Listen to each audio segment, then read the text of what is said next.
Well, you may want to pack hand sanitizer in your travel bag the next time you fly. This is pretty gross. A new study finds the security bins at airports are just a hotbed of germs. The researchers tested security checkpoints and found that some of the plastic bins that you put your bags and your personal items into carry more germs than toilets. Half of the bins tested had viruses that can actually cause respiratory infections and the flu. A passenger has a virus and they breathe down into them, they can deposit a little bit of virus along with their shoes and their luggage into the bin. Yuck.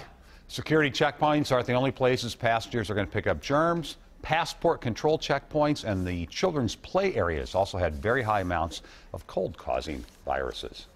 And on the plane, too. Now get this, surprisingly, the airport restroom had the least amount of viruses, and that's because they're cleaned often.